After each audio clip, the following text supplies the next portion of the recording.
long, clear twilight to work in, and that was her quiet time. Sit upon the low, rough wall and look on and hear stories of the day.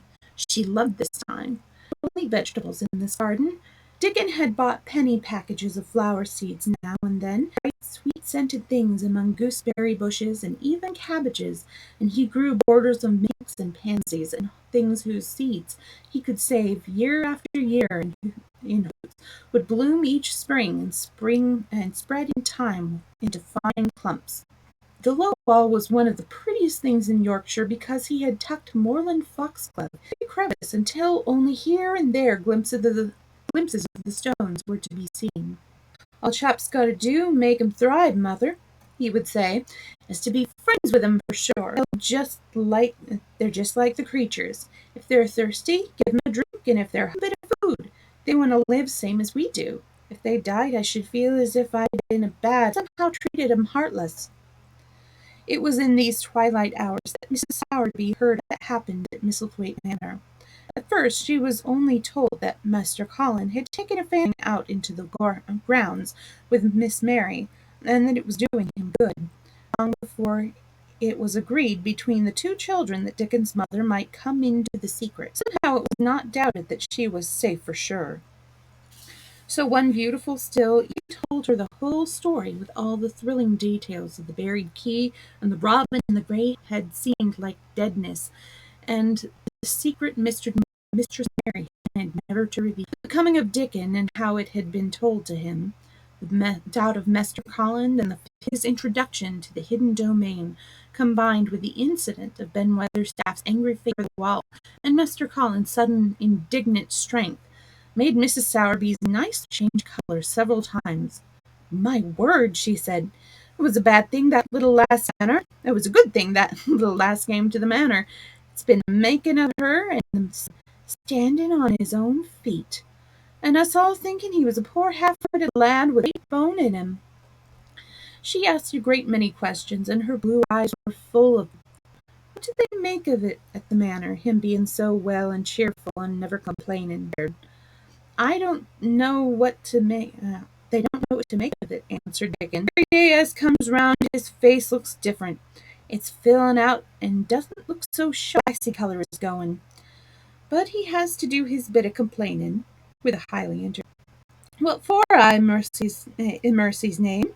Asked Miss Sowerby. Dickon, he does it to keep them from guessing what's happened. If the doctor knew he'd found out on his feet, he'd likely write and tell Master Craven. Master Colin's saving the secret.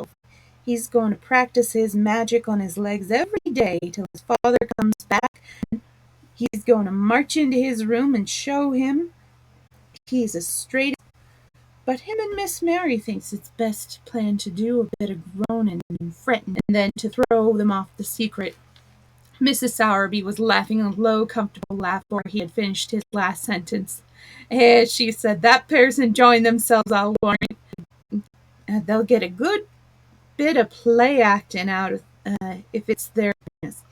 They'll get a good bit of play acting out if it's there's nothing as much as play acting. Let's hear what they do, Dickon lad. Dickon stopped weeding up on his heels to tell her. His eyes were twinkling with fun. Master Colin is carriage chair every time he goes out, he explained, and he flies out at John Footman for not carrying him careful enough. He makes himself a helpless looking as he ever lifts his head until we're out of sight of the house, and he grunts and frets a good been settling into his chair. Him and Miss Mary's both got to enjoying it, and when he groans and she complains, she'll say, poor Colin, doesn't it hurt you so much? That, poor Colin? But the trouble is that sometimes they can scarce stand out laughing. When we get safe into the garden, they laugh till they have to laugh with. And they have to say to stuff their faces into Master Colin's cushions to keep the garden hearing if any of them is about. The more they laugh, the better for 'em. Sowerby, still laughing herself. Good-hearty children laughed in pills any day of the year. That pair'll plump up for sure. They are plumping up. They're that hungry they don't know how to get enough to eat without making talk. Mr. Collins says that if he keeps sending for more food, they won't believe he's an invalid at all. Mary says she'll let him eat her share, but he says that if she goes hungry, she'll get thin and they both get fat at once. Mrs. Sowerby hardly at the revelation of this difficulty, that she quite rocked backward and forward in her blue cloak, and laughed with her. I tell thee what, lad, Mrs. Sowerby said when she could speak, a way to help them.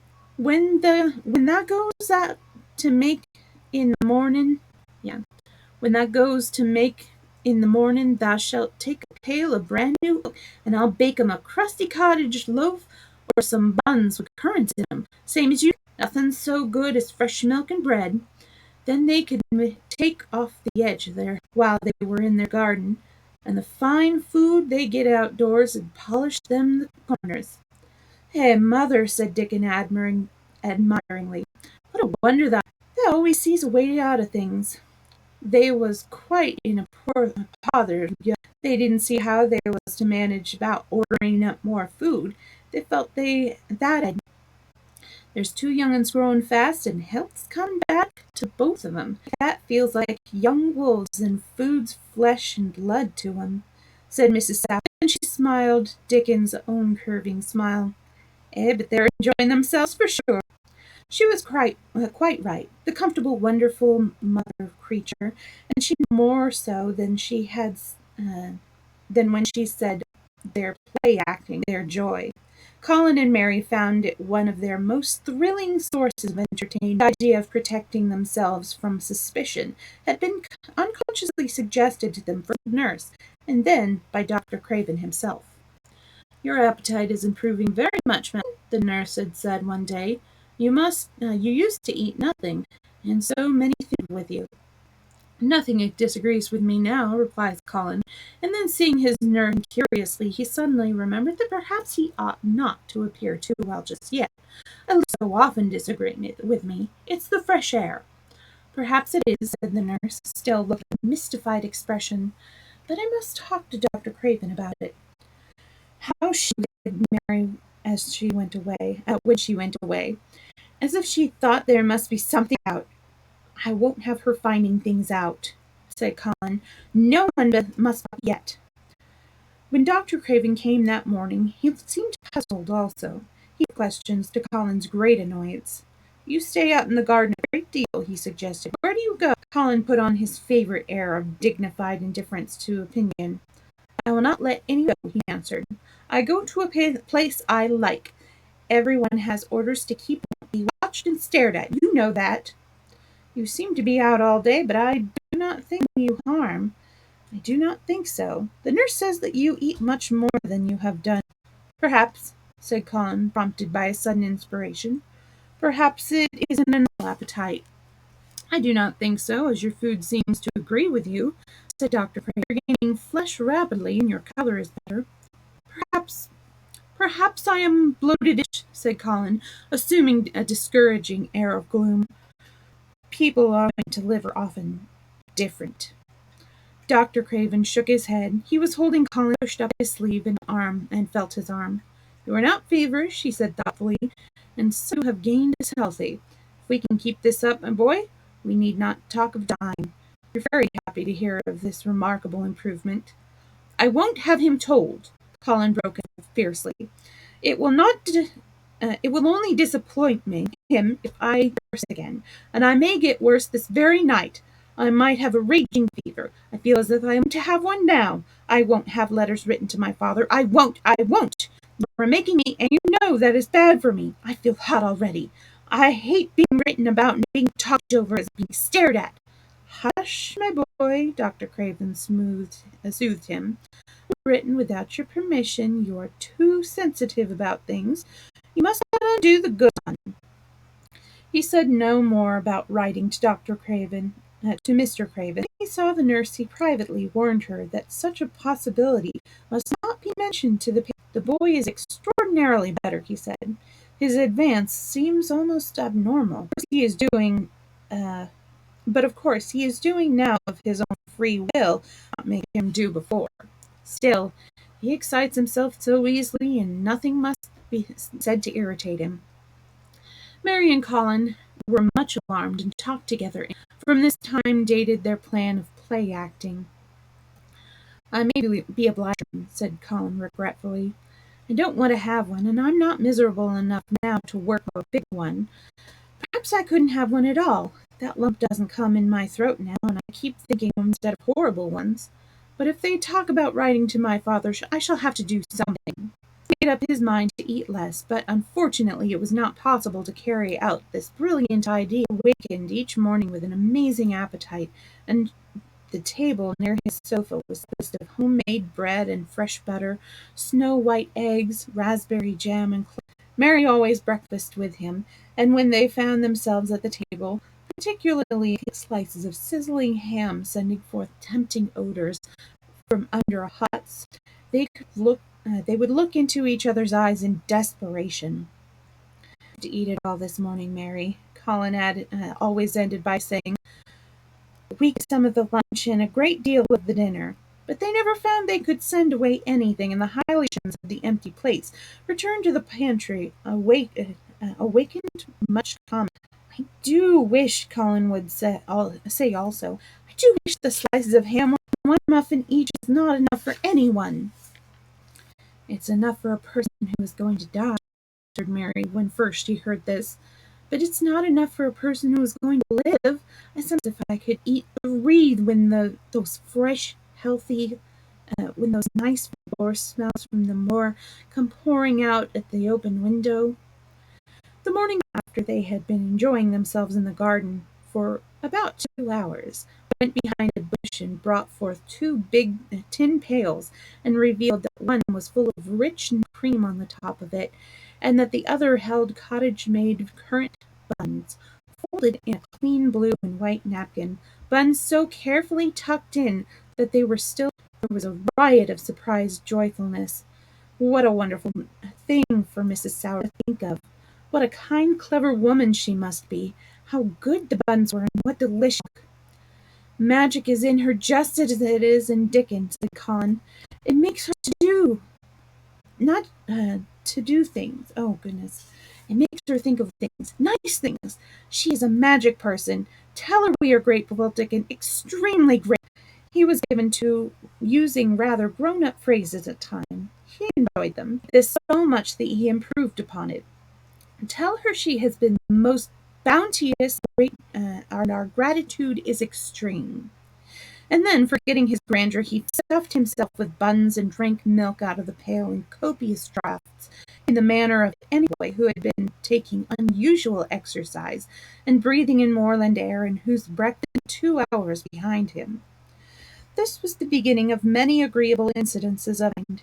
They actually awoke to the fact that Mrs. Sowerby had 14 people to provide food for, so she might not have enough to satisfy 2 extra appetites every day. So they let them send some of their shillings to buy things. Dickon made the stimulating discovery in the park outside the garden, where Mary had first found him piping to the wood creatures, a deep little hollow where you could build a sort of tiny oven with stones and roast potatoes. Roasted eggs were a previously unknown luxury, and very hot potatoes with such butter in them. But for a woodland king, that sounds delicious, besides being deliciously satisfying. You could buy both potatoes and eggs and eat as without feeling as if you were taking food out of the mouths of 14 people. In the morning, the magic was worked by the mystic circle under the plum tree, which provided a can of green leaves after its brief blossom time was ended. After the ceremony, Colin took his walking exercise, and throughout the day he exercised his newly found power at intervals. Each day he grew stronger and could walk more steadily and cover more ground, and his belief in the magic grew stronger as well as it might. He tried one experiment after another, and he gained strength, and it was Dickon who showed him the best things of all. Yesterday morning, after an absence, I went to Thwaite for Mother, and near I sees Bob Hawthorne. He's the strongest chap on the moor. He's the champion and jump higher than any other chap and throw the hammer farther. He's gone all the way to the sport some years. He showed us to stay out like that. Bob. Did thou do anything to make thyself so strong? And he says, Well, yes, lad, I did. A strong man in a shame to wait once showed me how to exercise my arms and legs in every muscle in my body. He says, Could a delicate chap make himself stronger with 'em, Bob? And he laughs and he says, Art thou chap? And I says, No, but I knows a young gentleman what's getting well of a long illness, which I knowed some of the tricks to tell him about. I didn't say no names, and asked none. He's friendly, same as I said, and he stood up and showed me good-natured like. I hated what he did till I knowed it to by heart.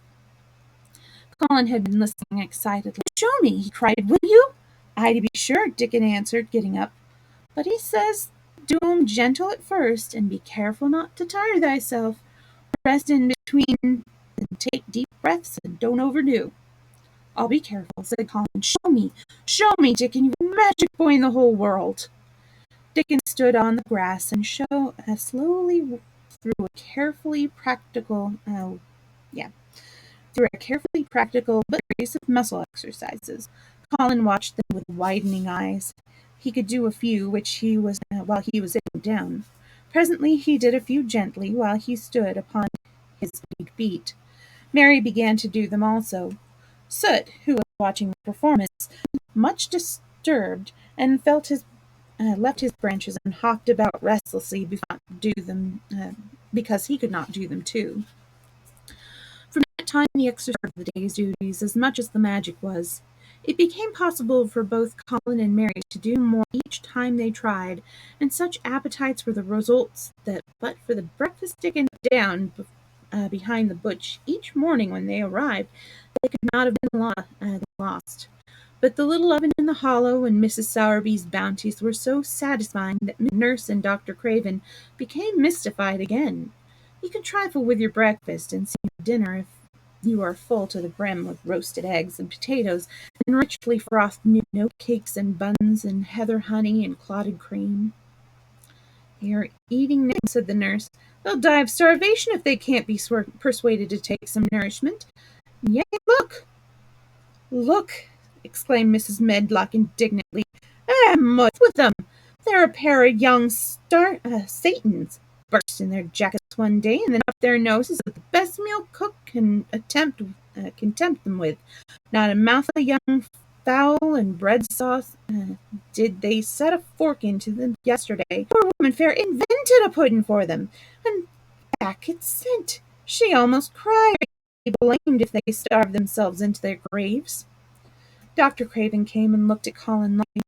He wore an extremely worried expression when the nurse talked with him and showed him an almost untouched tray of breakfast she had saved for him to look at. But it was even more worried when he sat down by Colin's sofa and examined him. Yeah. He had been called to London on business, and he had not seen the boy for nearly years. When young things begin to gain health, they gain it rapidly.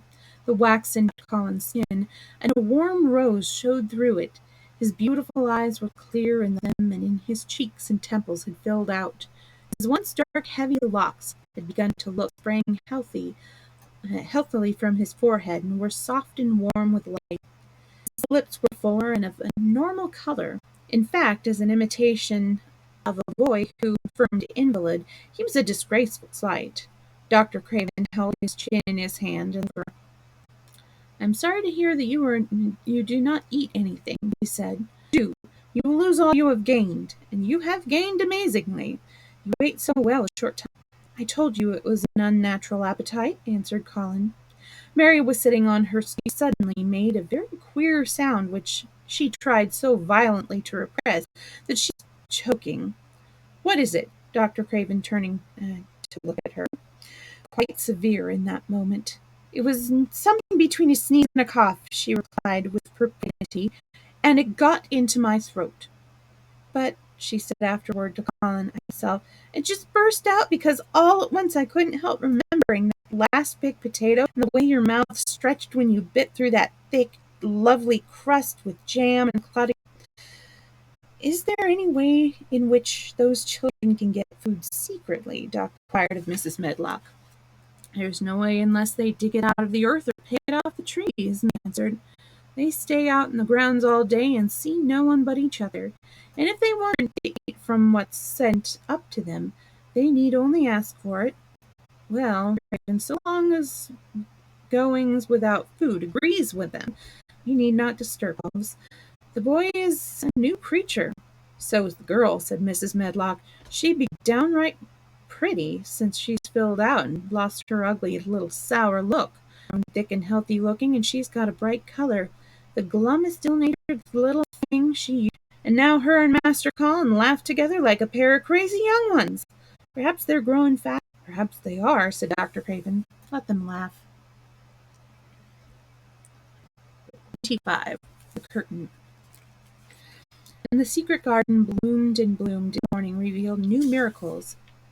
In the robin's nest there were eggs, and the robin sat upon them, keeping them warm with his feathery little breast and careful wings. She was very nervous, and the robin himself was indignantly watchful, even near the close-grown corners in those days, but waited until, by some mysterious spell he seemed to have conveyed to the soul of the little pair, there was nothing which was not quite like themselves, nothing which did not understand what was happening to them. The immense, tender, terrible, heartbreaking beauty of eggs. If there had been one person in that garden who had not known all his and her innermost being, that if an egg were taken away or hurt, the whole world bound and crashed through space and come to an end. If there had been even one who did and act accordingly, there could have been no happiness even in that golden springtime, but they all knew it and felt it, and the robin and his mate knew they knew it. At first the robin Mary and Colin with sharp anxiety. For some mysterious reason he knew he did not Dickon. The first moment he set his due brow Dickon, he knew he was not a stranger, but a sort of robin without beak or feathers. He could speak robin, a distinct language not to be mistaken for any other. To speak robin to a robin is like speaking to a Frenchman. Dickon always spoke to the robin himself, so the queer he used when he spoke to humans did not matter in the least. The robin thought he spoke to them because they were not intelligent enough to understand feathered speech. His movements also, they never startled one by being sudden enough to seem dangerous or threatening. Any robin could understand, so his presence was not even disturbing. But it seemed necessary to be on guard against the other two. In the first place, the boy creature did not guard on his legs. He was pushed in on a thing with wheels and the skins of wild animals for him. That in itself was doubtful. Then, when he began up and move about, he did it in a queer, unaccustomed way, and the others seemed to have to help him. He used to secrete himself in a bush and watch his head tilted first on one side and then on the other. He thought that the slow movements meant he was preparing to pounce, as cats do. When cats are preparing, they creep over the ground very slowly. The robin talked this over with his mate a great deal, but after that he decided not to speak of the subject because her terror was so great that he was afraid it might be injurious to the eggs. When the boy began to walk by himself, and even to move more quickly, it was an immense feeling, an immense relief. But for a long time, or it seemed a long time to the robin, he was a source of anxiety. He did not act as the other humans did. He seemed very fond of walking. He had a way of sitting or lying down for a while, and then getting up in a discontent to begin again. One day the robin remembered that when he himself had been fly by his parents, he had done much the same sort of thing. He had taken short few yards, and then he had been obliged to rest. So it occurred to him that this boy was learning to fly, to walk. He mentioned this to his mate, and when he told her that the eggs would probably in the same way after they were fledged, he was quite comforted, and even became rested and derived great pleasure from watching the boy over the edge of her nest. He thought that the eggs would be much cleverer and learn more quickly. But then she indulgently that humans were always more clumsy and slow than eggs, and most of them never learned to fly at all. You never met them in the air or on tree tops. The boy began to move about as the others did, but all three of the children at times did other things. They would stand under the trees and move their arms and legs and heads about and away, walking nor running nor sitting down. They went through these movements and intervals every day, and the robin had to explain to his mate what they were doing or trying to do. He could only be sure that the eggs would never flap about in such a manner. But as the boy who could speak robin was doing the thing with them, birds could be quite sure that the actions were not of a dangerous nature. Of course, neither the robin nor his mate had ever heard of the champion wrestler, Bob Hawthorne, and his making the muscles stand out like lumps. Robins are not like human beings. Their muscles are sized from the first, and so they develop themselves in a natural manner. If you have to find every meal you eat, your muscles do not become atrophied. When the boy was running about and digging and weeding like the others, the nest in the corner was by a great peace and content. Fears for the eggs became things of the past. Their eggs were as safe as if they were locked in a bank vault, and the fact that they could watch serious things going on made setting a most entertaining occupation. On wet days, the sometimes felt even a little dull because the children did not come into the garden. But even on wet days it could not be said that Mary and Colin were dull. One morning when the wind came down unceasingly and Colin was beginning to feel a little restive, as he was on his sofa because it was not safe to get up and walk about, Mary had an inspiration. "Now that I am a real boy," Colin had said, "my legs and arms and all my bottle of magic that I can't keep them still. They want to be doing things all the time. Do you know that in the morning, Mary, when it's quite early and the birds are just shouting outside and everything's like shouting for joy, even the trees and things we can't really hear, I feel as if I must jump and shout myself. If I did what I think what would happen." Mary giggled. "The nurse would come running and Mrs. Medlock would come running and they would be sure you have gone and they'd send for the doctor," she said. Colin giggled himself. He could see how they would all look, how horrified by his outbreak and how amazed standing upright. "I wish my father would come home," he said. "I want to tell him myself. He's thinking about it, but we couldn't go on like this much longer.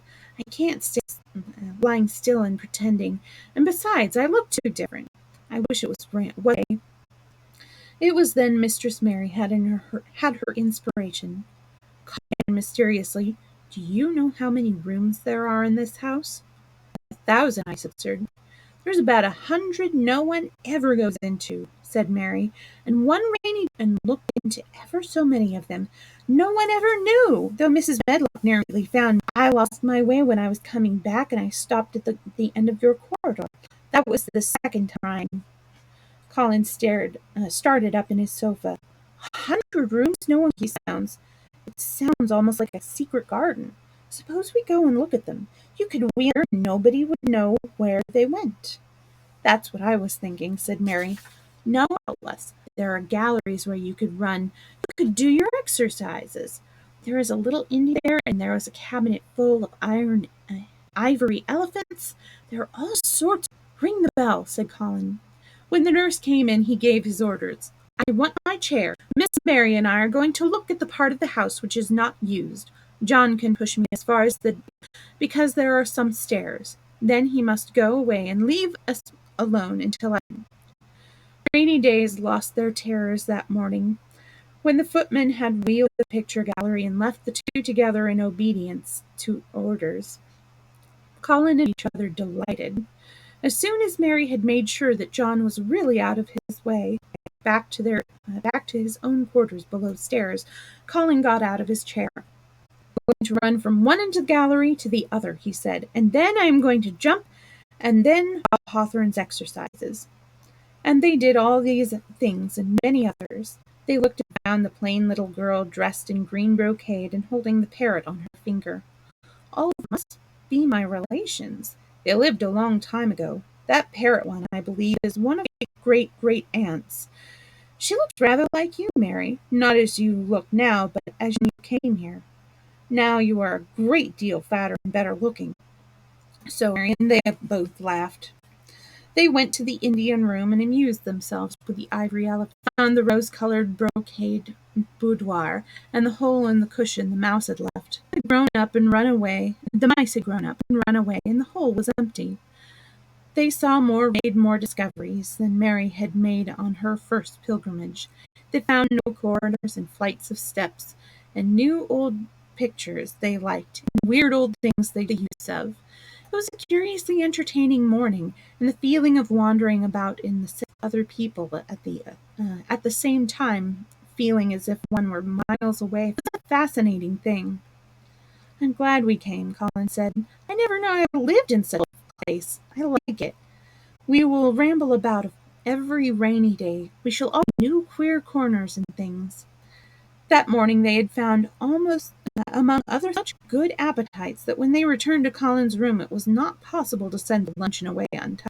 When the nurse carried the tray downstairs, she slapped it down on the kitchen dresser so that Mrs. Loomis could see the highly polished dishes and plates.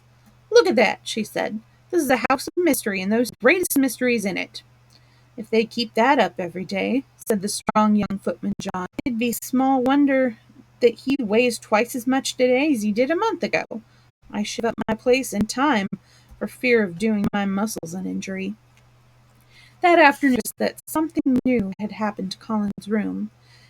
She had noticed it the day before nothing, because she thought the change might have been made by choice, not by chance. She said nothing today, but she sat and looked fixedly at the picture over the mantel. She did it because the curtain had been drawn aside, and that was the change she noticed. What you want to tell me? I know what you want me to tell you, said Colin after she had stared. I always know when you want me to tell you something. You were wondering why the curtain is drawn back. I'm going to keep it like that. Why? Asked Mary. Because it doesn't make me angry to see her laughing. I awakened when it's bright moonlight two nights ago, and felt as if filling the room and making everything so splendid that I couldn't lie still. I got the window. The room was quite light, and there was a patch of moonlight on the curtain, and some go and pull the cord. She looked right down at me as if she were laughing because she was gliding there. It made me like to look at her. I want to see her laughing like that all the time. She must have been a sort of magic person, perhaps. You are so like her now, said Mary. Sometimes I think perhaps you are her ghost made into a boy. The idea seemed to him. He thought it over and then answered her slowly. If I were her ghost, he would be fond of me. Do you want him to be fond of you? Inquired Mary. Because he was not fond of me. If he grew fond of me, I think I should tell him about it. It might make him more cheerful.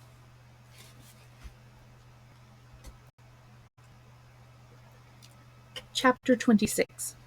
Its Mother. Even the magic was an abiding thing. After the morning's incantations, Colin sometimes gave them orders.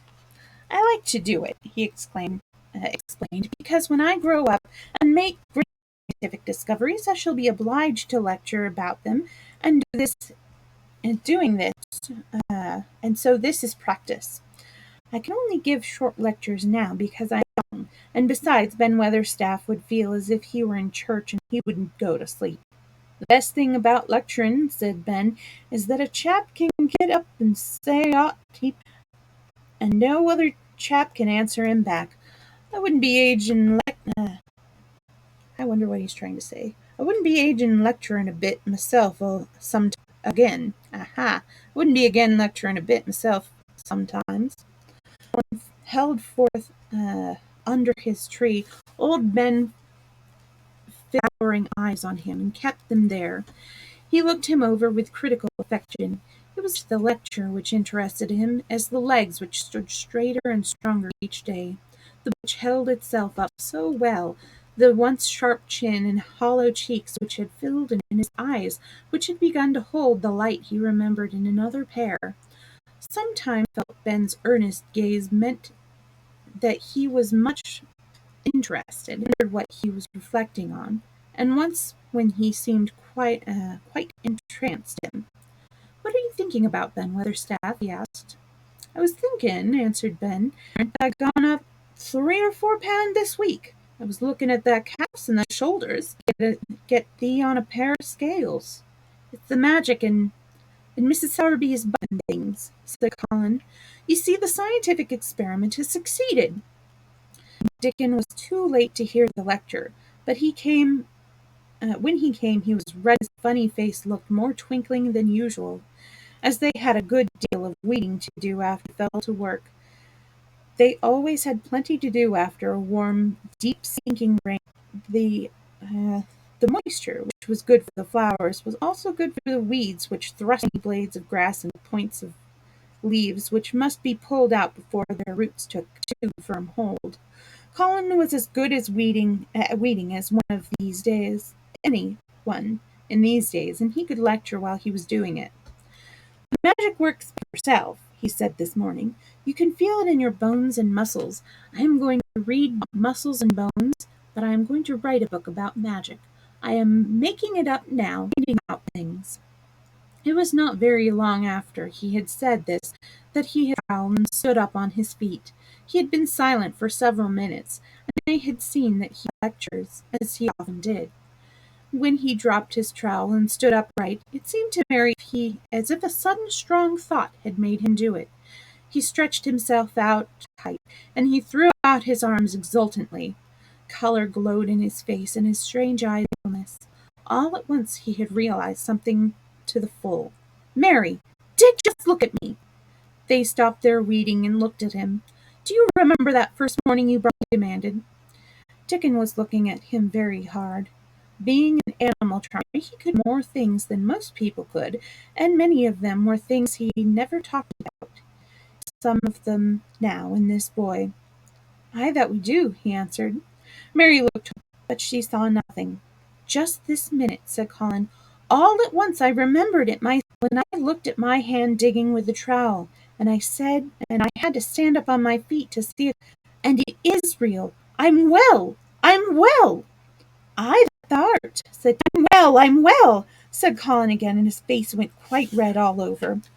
He had known it. He had hoped it and felt it and thought about it. But just at that moment something went through him, a sort of rapturous belief and realization, and it had been so strong it helped calling out. I shall live forever and ever and ever, he cried grandly. I shall thousands and thousands of things. I shall find out about people and creatures and everything that grows, and I shall never stop making magic. I'm well. I'm well. I feel it out